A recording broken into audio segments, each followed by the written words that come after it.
Hello, welcome to another episode of Meaghan Chitwood Live, powered by BNI. In this episode, we are going to talk about the first step in the referral process, doing a deep dive, and that is trust. We're going to talk about how to systematically help build trust between you and a referral partner. So let's get started.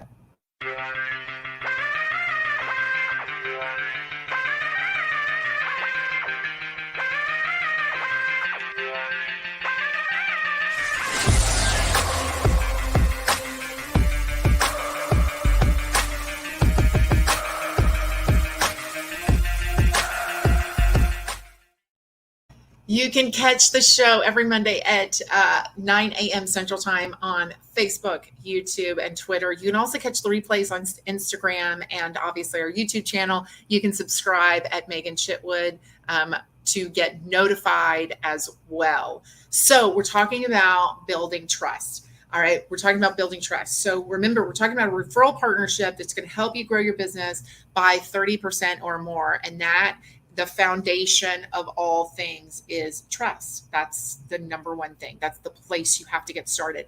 If you leapfrog and you try and get to referrals before you have trust, what you're going to end up getting is false hopes, really, because people aren't going to sincerely set those up for you. So let's talk about the best ways to start establishing trust. What is trust?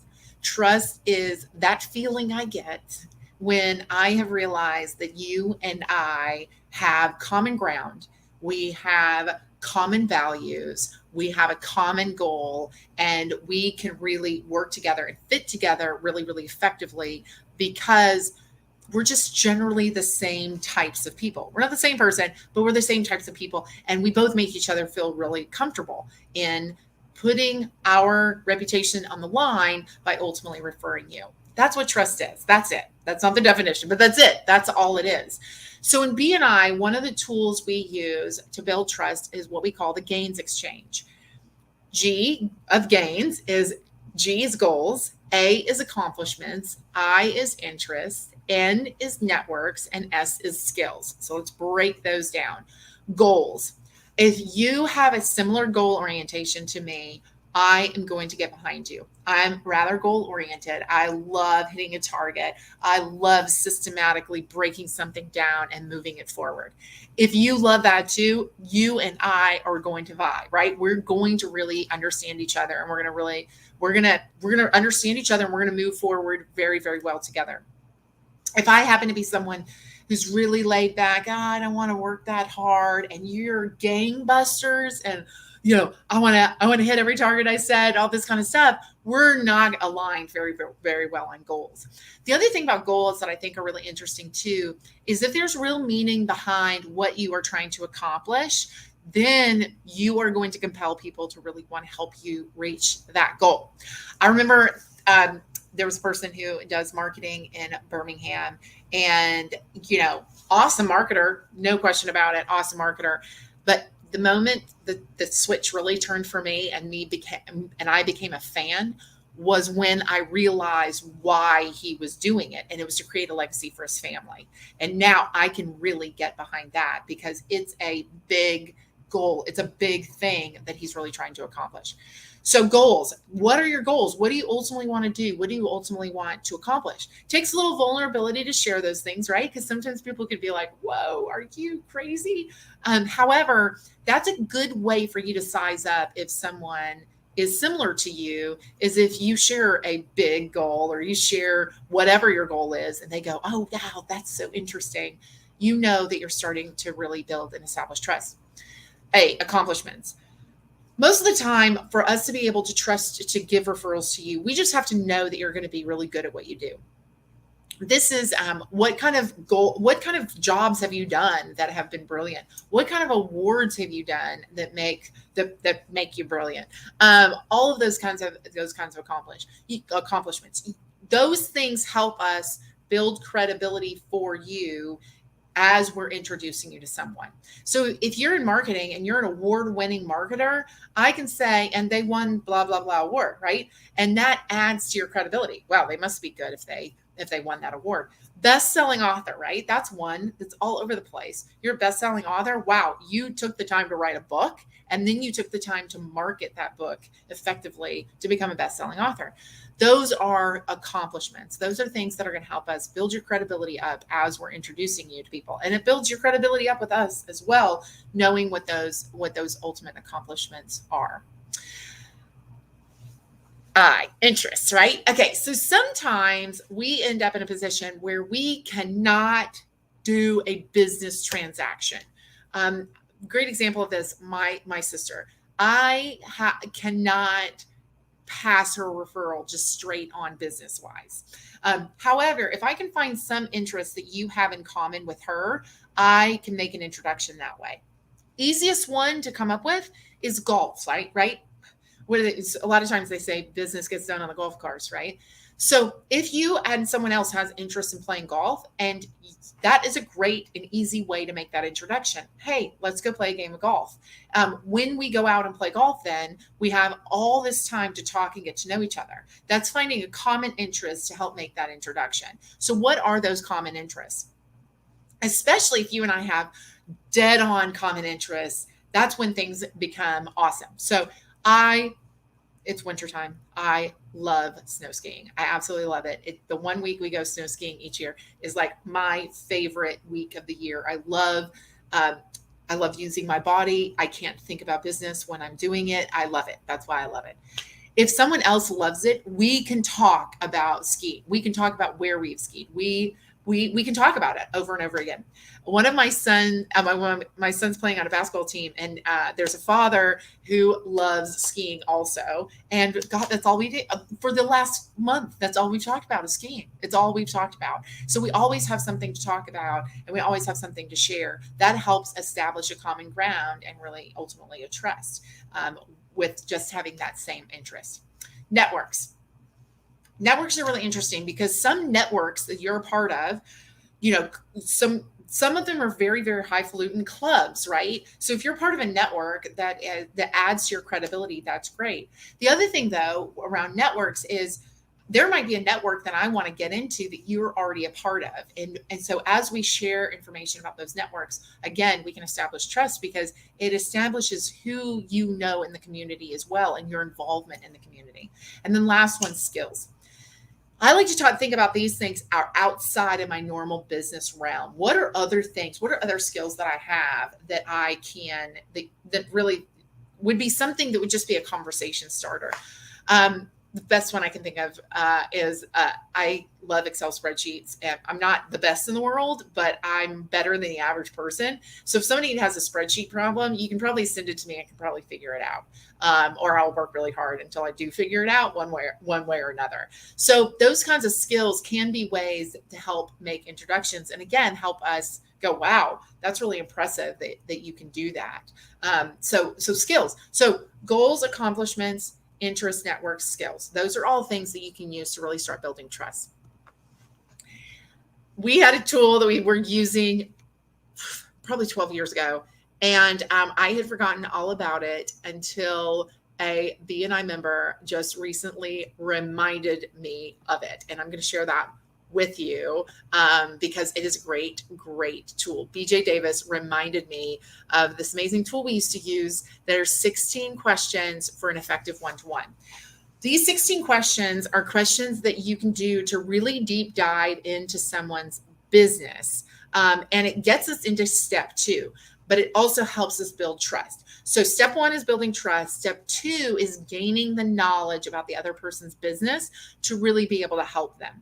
So these 16 questions can be trust building as well as helping you understand all the information you need to know to be able to really help someone with their business. I will figure out a way to drop the link into the comments section so you have access to the 16 questions. I'll give you a flavor of them. The first one, name a person or company you would like to be doing business with that you're not currently doing business with, right? Who is a company? So this helps us understand, because we can talk about it, What are the types of companies you're looking to get into? And it helps me understand, are there lookalike companies that I also know about that can help you? So this is just, again, helping me build my knowledge of your business as we go forward. What is the name of someone you would like to add to your network and build a relationship with? This might not be somebody you want to have as a customer. This might be somebody that you know would be really influential in helping you reach your ultimate goals. So that is, a person that you would like to add to your network. What type of person or business is likely to be a great resource for multiple referrals? Again, I'm learning about your business by you sharing this information for me. Who is a great referral partner for you? If I understand what industry is a good referral partner for you, then I can ultimately understand how to introduce you to people who can really help you as well. What professions are in your contact sphere that you would like to build a relationship with? So contact spheres are a group of people who have a symbiotic relationship, but are not competitors. All right. So a great example of a contact sphere would be real estate, right? You've got a real estate agent, you've got a mortgage lender, you've got a property and casualty insurance agent, you have a home inspector, you have a closing attorney, you have a mover, you have a carpet cleaner, you have a painter, you have an HVAC, and you have a roofer, right? Those are all people who market to homeowners, or in fact, somebody who's going through the home buying process. So that is a contact sphere, and that's who you might want to build a relationship with. That one's an easy one that I think of very easily, but there are also other more challenging industries where you've got to really educate a person on who is in the contact sphere, who are people who have a common customer to you. Next one. What phrases might I hear in everyday conversation that would indicate a potential referral for you? What am I listening for? What are the things that I am listening for? What am I looking for and listening for in order to identify a referral for you? It's phrases I might hear, but it would be things I might see, things I might smell, things I might taste, things I might feel. All of those things are all things that will help me understand how can I really identify a referral for you. So I know that I'm sitting in the referral potential. Great example of this is looking up at somebody's roof. It was very interesting recently.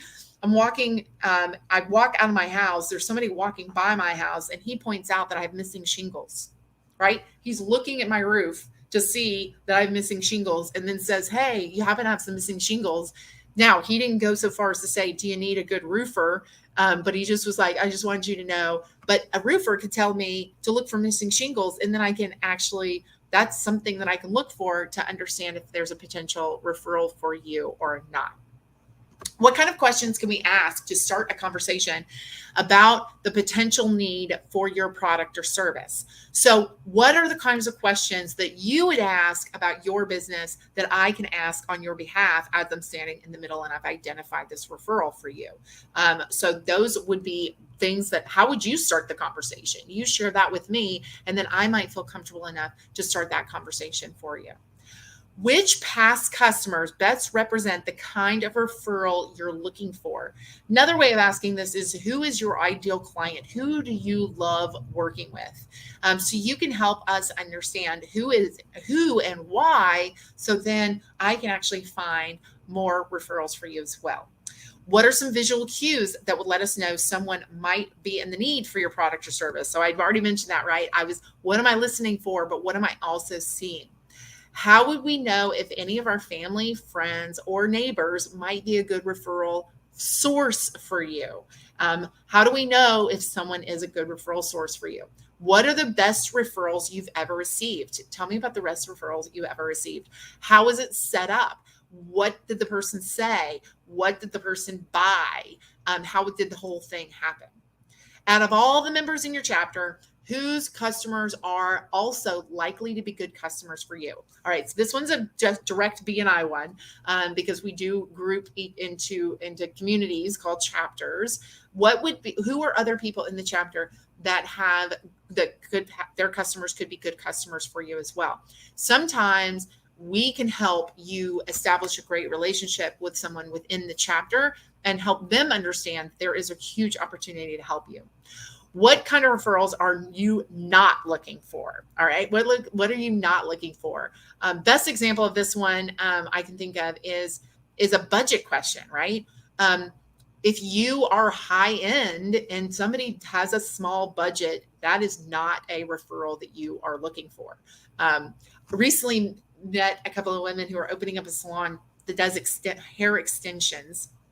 And they were telling me how much time it takes to do hair extensions.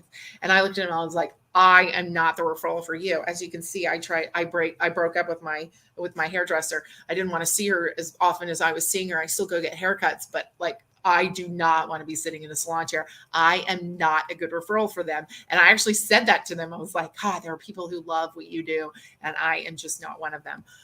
Are there any new markets you are targeting for your business is another great question. So we can understand what those markets are. Maybe we can help you get into those markets. What general types of customers or companies represent the best kind of referrals for you? What type of problems does your product or service solve? And what types of products or services does your company provide? These are all step number 2, knowledge. But a lot of times for people, after they get a good vibe, getting more knowledge about the person helps bolster that trust. So step number 1, do you and I have common goals and common things? And are we aligned with, what our vision is for each other, for our own lives, right? That means we have something in common, which helps us build trust. And then I can start jumping into the tactical questions, as I just mentioned, on the 16 steps. And in those 16 steps, I can start building my knowledge of your company so that then I can start issuing you as a solution and qualifying those referrals for you, which we will talk about next week. All right. So next week, we're going to talk about after we build trust and we've asked these 16 questions and we understand that information about the other person. Next, we're going to go into how do I really show them as the best solution? How do I make sure that I'm basically introducing you really, really well so that we can get this referral done.